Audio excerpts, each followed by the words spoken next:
con nuestro último invitado. Él es nada más y nada menos que un catedrático de fuste, economista de aquellos que siempre estaba en las listas presidenciales para presidir Hacienda. Te lo van a haber dicho miles de veces, Ricardo.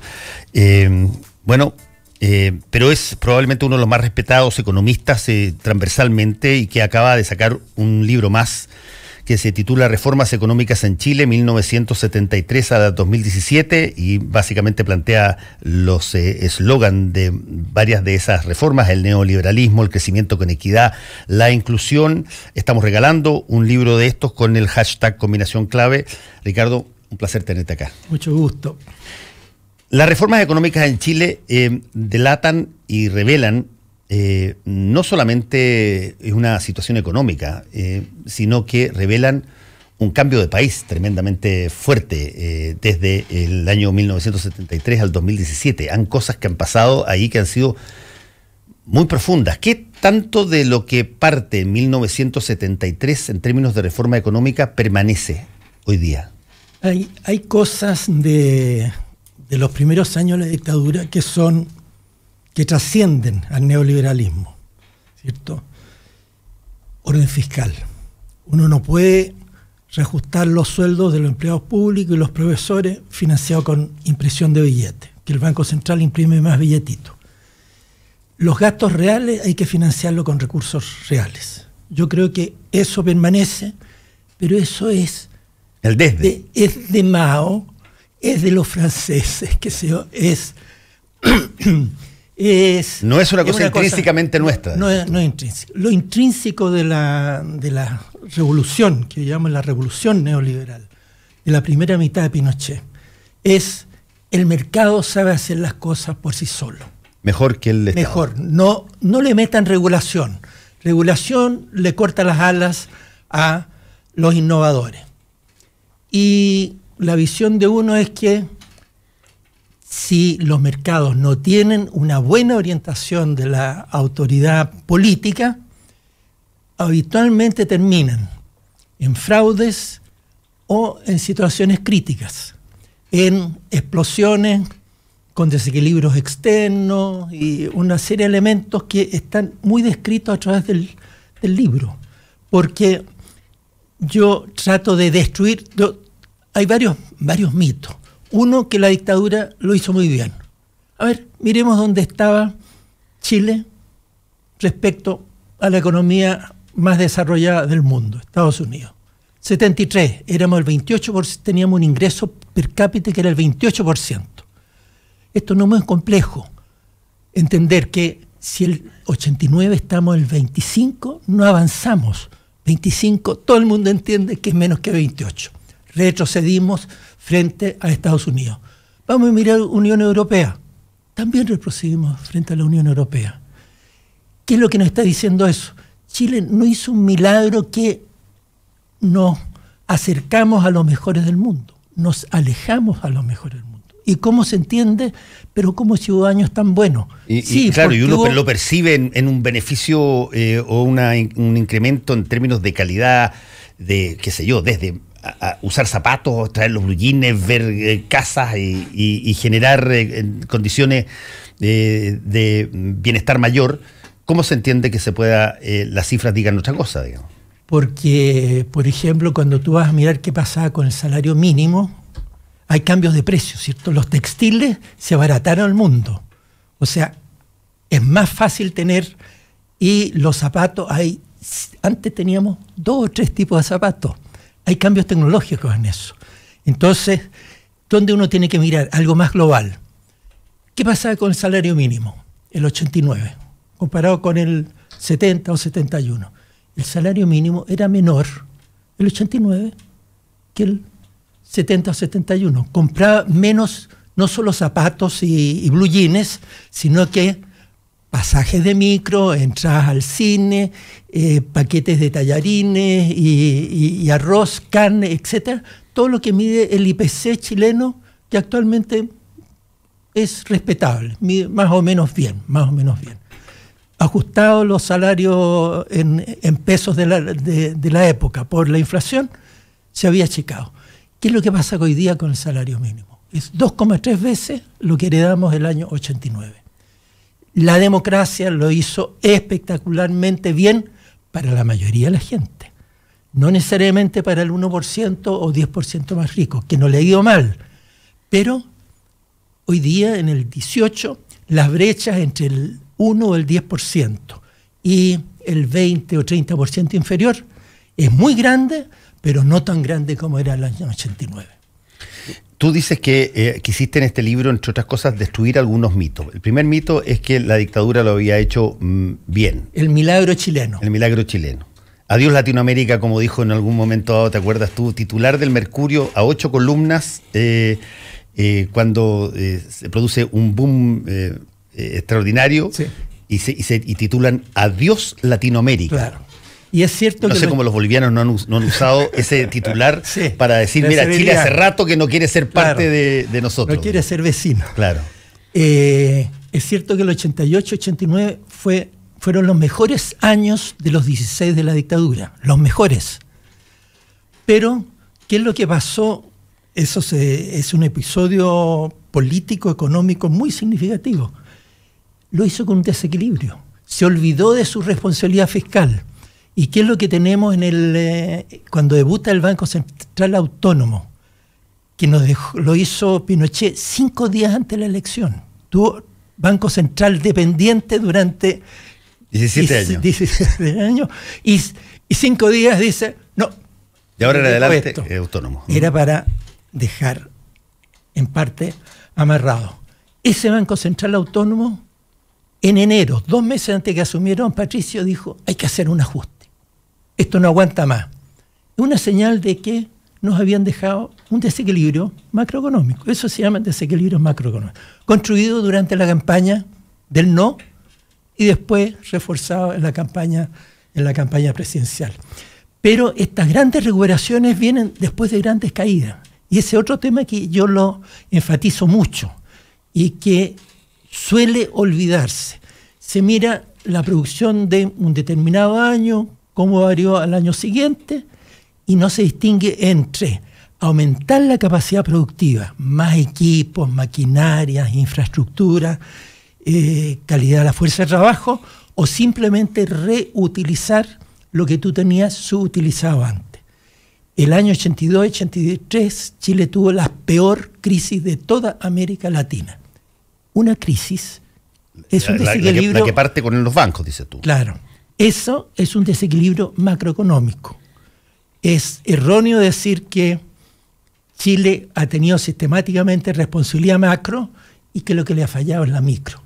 La macro solamente estuvo muy bien en los años de Don Patricio y Elwin y los primeros años de Frei. Solamente en eso, en que estuvimos trabajando con alto empleo, alta utilización de la capacidad de las pequeñas y medianas empresas, que es muy importante para la inclusión y para la distribución del ingreso. Y en el resto del tiempo, Pinochet tuvo 2 tremendas crisis. Eso es no entender cómo se hace una macro para el conjunto de la economía. Tuvieron buena macro para la inflación baja, mala macro para el desarrollo productivo. Estamos conversando con el economista Ricardo French Davis, autor de este libro Reformas Económicas en Chile, 1973-2017. A ver, tú mencionaste ahí, Ricardo, el crash del 82. Yo me acuerdo, estaba la revista Análisis, trabajaba junto con la María Olivia Munker. Los dos juntos, compartimos mucho en los tiempos de la dictadura. Sí, claro. Y hicimos con María Olivia una serie de artículos respecto de eso. Y a mí me sorprendía la caída, menos 14,1% el año 82. La más alta de toda América Latina. La más alta de toda América Latina. Y la decisión que se toma ahí, que después nosotros lo vimos en lo que pasó más adelante en la recesión del 2008 en Estados Unidos, de que estos bancos eran demasiado grandes como para dejarlos caer y había que salvarlos. Y se genera esta intervención bancaria con la posterior deuda subordinada por muchos años. ¿Qué tanto ese golpe del 82, cuándo termina de generar el efecto en la economía chilena? Bueno, todavía se está terminando de pagar una parte de esa deuda, porque las estimaciones el estimar numeritos hay que hacerlo bien porque nos dicen qué cosas se hicieron bien y por lo tanto las fortalecemos y qué cosas están fallando, ¿cierto? Los numeritos. La cantidad neta de plata como proporción del PIB que se gastó en el rescate, no es rescate de los cesantes, es rescate de bancos, grupos económicos, o sea, el 10% más rico del país. El rescate fue 1/3 de todo el PIB de un año. Todo lo que surgió de un año, eso se fue gastando. ¿Cuánto era el PIB nuestro en esa época? Hoy día como 35.000 millones, más o menos, ¿no?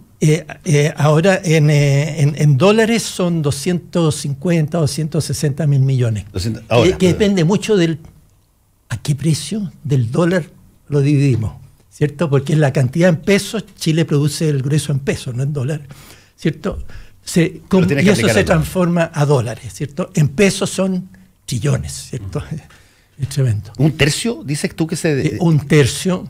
Y eso es una tesis de doctorado dirigida por el profesor Harberger, un miembro del grupo de política monetaria, que actual miembro, y en la Universidad de California, en la UCLA. ¿Quién es el tesista? En este momento lo acabo de escuchar ayer en la radio y leerlo en el Mercurio, pero es un joven muy competente que estaba en el Banco Central cuando yo estuve en el Banco Central, entre otras cosas, y ahora tiene una consultora privada. Ya, y él básicamente lo que señala es que la cantidad de recursos que Chile le entregó a esta serie de bancos para salvarlos de algo que dicho sea de paso... Bancos y grupos económicos. Que hay que recordar, mucha gente quizás no estaba en esa época, pero en esa época había un mantra ideológico súper importante dentro de este set de cosas que tenían que ver con que el Estado es peor siempre que el mercado. Estaba esto de que las quiebras eran buenas, de que las quiebras generaban nuevos que aprendían y que salían y resurgían mejor que aquellos que habían quebrado, pero cuando se toca testear esto, en el caso de los bancos, no se aceptan las quiebras. Claro, el eslogan estándar neoliberal, el que quiebra, quiebra. El mercado sabe. Si alguien quebró es porque no merecía estar en el mercado, ¿cierto? Pero, tal como Estados Unidos, el 2008, Estados Unidos gastó muchos recursos, pero lo hizo mucho mejor en la situación del 2008, mucho más eficazmente, y en muchos casos recuperó platas. Chile también recuperó algo, ¿cierto? Se está pagando, pero eso está calculado en esta tesis de doctorado. Hay además un par de mediciones del Banco Mundial y el Fondo Monetario que no son muy distintas, que fluctúan entre 30 y 40%. Pero este es el más reciente, más ordenadito, más sistemático, más académico, porque es una tesis de doctorado, ¿cierto? Entonces por eso yo enreda si uno empieza a citar varios y a discutir las diferencias. Entonces, mire, uno tiene que escoger algo en que cree que es muy serio, muy sólido, y que uno le echa con loya, no exagera.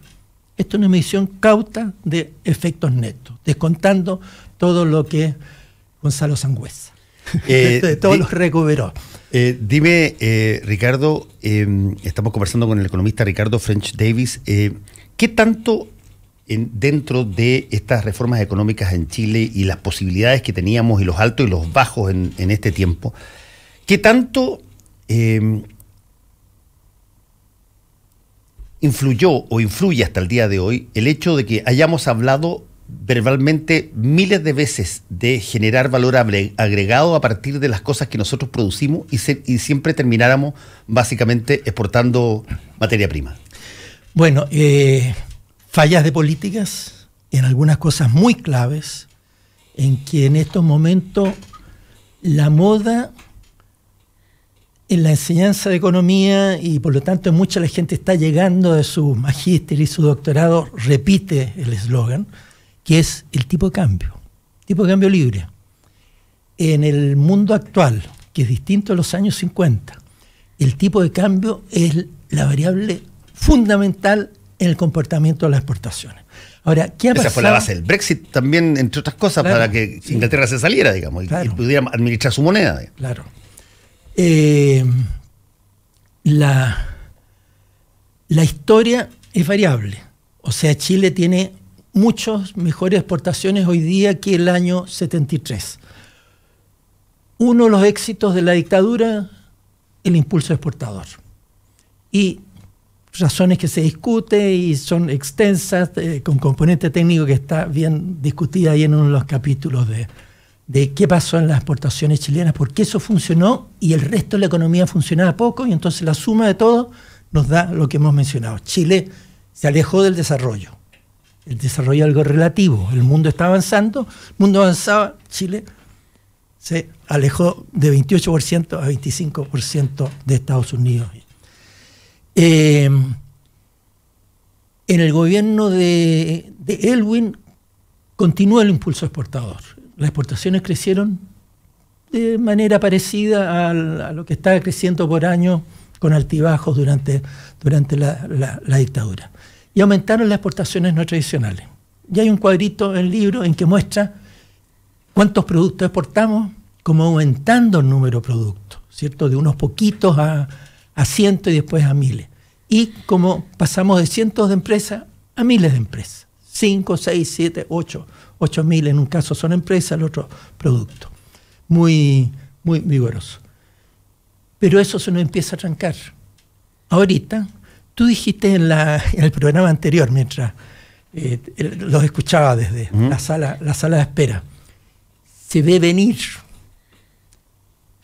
Hay varias que se ven venir, así en lo político, en lo diplomático, en lo económico. Tú ves venir una situación en que empiezas a dejar que el tipo de cambio lo maneje, comillas, el mercado.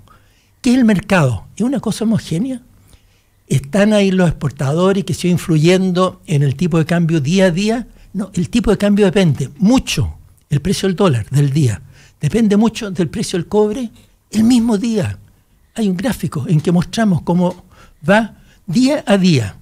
Y de repente, la correlación el tipo de cambio con, muy fuerte. Con el sube el precio del cobre, baja tantos pesos el dólar. Y nosotros no queremos que nuestra economía dependa del precio del día. Queremos que dependa de la tendencia del precio, ¿cierto? Porque de repente el precio es 400 y de repente pasó a ser 135. Tremendo cómo puede fluctuar.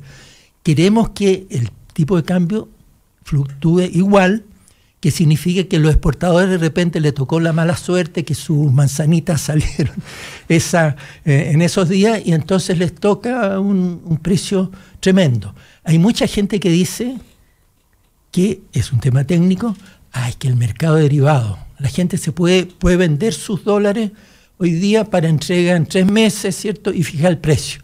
Sí lo puede hacer, pero el precio futuro depende mucho del precio ese día. Entonces, si el precio contado, la compra y venta de dólares ahí en billetitos, etcétera, fluctúa mucho, el precio futuro también. Ese exportador se amarra con un precio bajísimo. Te pueden decir, es que también a veces es muy alto, pero la inestabilidad es tremenda. La inestabilidad crea incertidumbre y entonces, ¿qué es lo que tenemos en las exportaciones? Llevamos 10 años que las exportaciones chilenas crecen más lentamente, las exportaciones no tradicionales crecen más lentamente que el comercio mundial. El comercio mundial se cayó, Chile se cayó muchísimo más. Variable explicativa, los chilenos se atontaron, los empresarios, etc. No, tipo de cambio. El mercado responde a malas señales.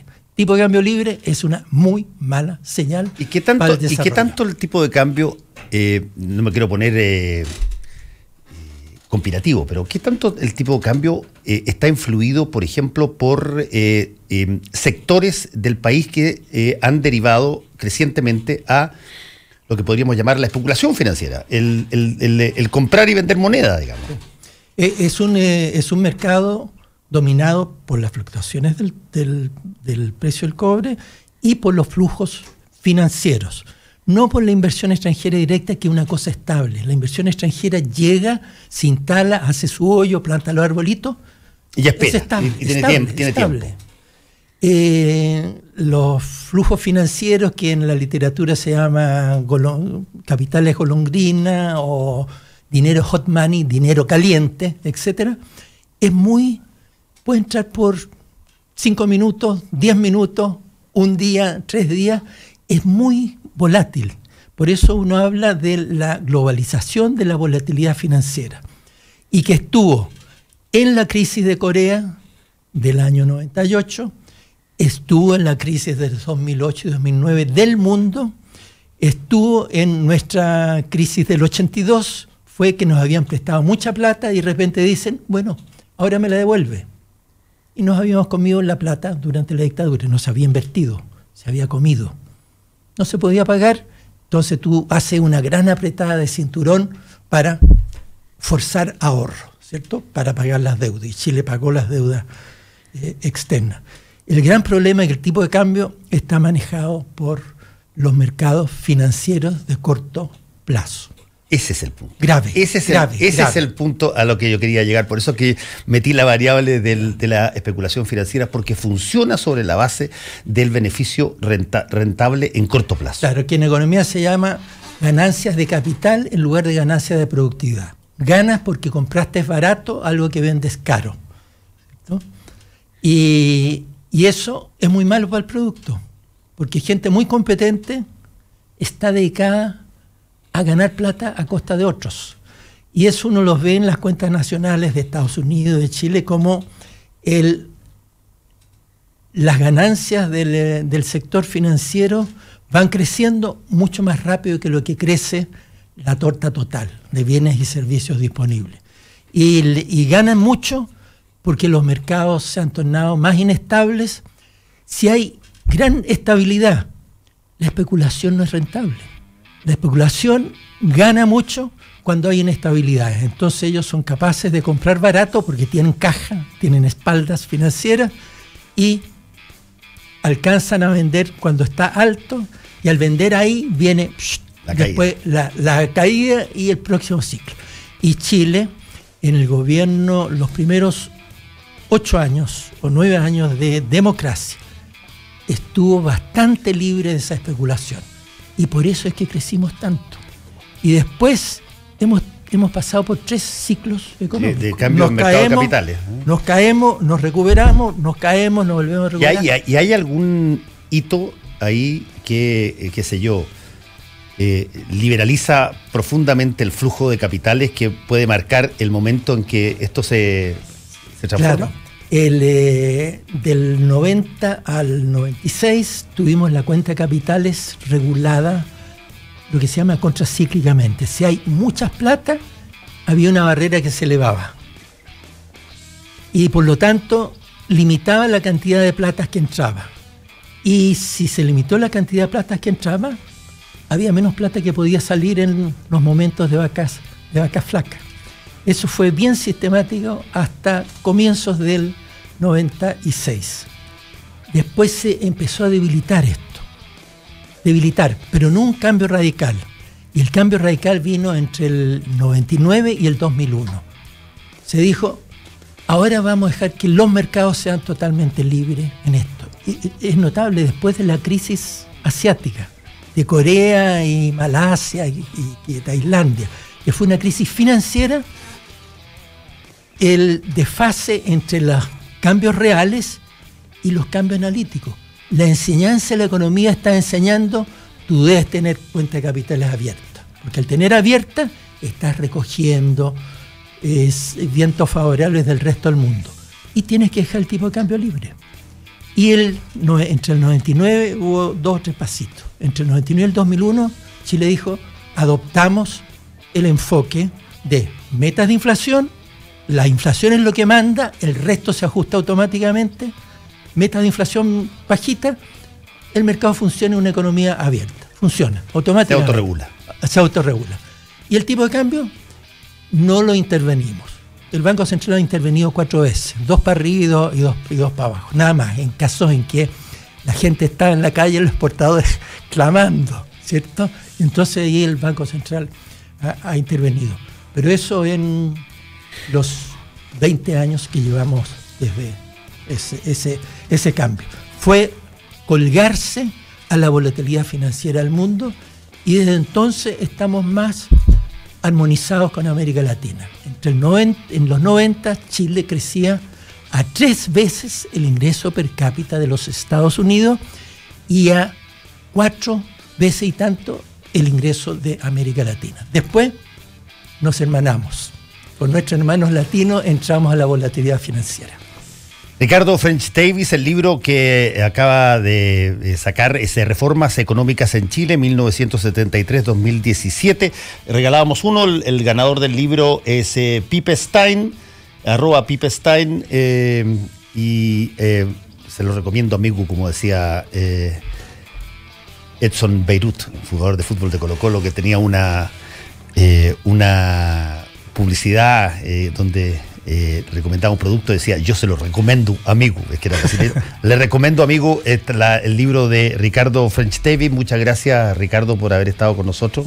Mucho gusto, Fernando, de verte. Y les cuento a ustedes que, a propósito de las noticias de hoy, tenga también la confianza y pureza de agua Manantial en su casa u oficina. Agua 100% pura, sin cloro y con despacho gratis. Pídala ahora en manantial.com.